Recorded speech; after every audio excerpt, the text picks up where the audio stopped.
ജയറാമിനെതിരെ വീണ്ടും വിമർശനവുമായി നോവലിസ്റ്റും ഫിലിം മേക്കറുമായ സുനിൽ പരമേശ്വരൻ. ജയറാമിനോട് തനിക്ക് വൈരാഗ്യമില്ല, പക്ഷേ ജയറാം ചെയ്ത തെറ്റ് ചൂണ്ടിക്കാണിക്കേണ്ടതുകൊണ്ട് സുനിൽ പരമേശ്വരൻ പറയുന്നു. DNA ന്യൂസിന് നൽകിയ അഭിമുഖത്തിലാണ് അദ്ദേഹത്തിന്റെ പരാമർശം.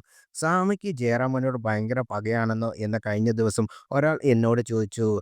എനിക്കെന്തിനാണ് പക? അദ്ദേഹത്തിന്റെ മുഖംമൂടി എനിക്കിഷ്ടമല്ലെന്നേ ഉള്ളൂ. നല്ല നടനാണ് പോലും ഞാൻ പറയില്ല. പത്മരാജൻ സാറിന് പറ്റിയ ഒരു അബദ്ധമായേ ഞാൻ ഇതിന് കരുതുള്ളൂ. അയാൾ ഭാഗ്യവാനാണ്. സിനിമയിൽ കഴിവില്ലാത്ത കാര്യം ഭാഗ്യത്തിനാണ്. ശബരിമലയിൽ സ്വർണ്ണപ്പാളി വീട്ടിൽ കൊണ്ടുവച്ചത് തെറ്റാണ്. ഞാൻ പറഞ്ഞത് എന്താണ് തെറ്റ്? ശ്രീനിവാസൻ മരിച്ചപ്പോൾ വിദേശത്തായിരുന്നാലും വരേണ്ടതായിരുന്നു. അതൊന്നും പറഞ്ഞതിൽ ഒരു തെറ്റുമില്ല.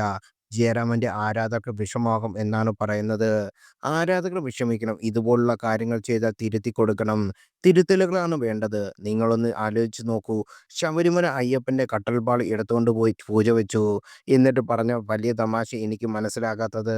പ്രതിഫലം കൊടുത്തോ എന്ന് ചോദിച്ചപ്പോൾ വല്ല 500 രൂപയോ മറ്റോ കൊടുത്തു എന്ന് പറഞ്ഞു.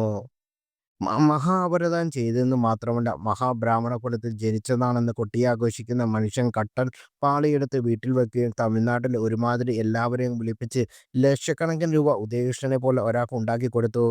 എന്നിട്ട് അദ്ദേഹം പറയുന്നു, ഞാൻ 500 രൂപയെ കൊടുത്തിട്ടുള്ളൂ എന്ന്. വീട്ടിൽ കൊണ്ടുവെക്കുമ്പോൾ തന്നെ പോലീസ് വിളിക്കേണ്ടത്. അതിനൊക്കെ ഇതിൽ പങ്കുണ്ടോ എന്ന് അവരൊക്കെ പ്രതിയാകും. സുനിൽ പരമേശ്വരൻ തുറന്നടിച്ചു.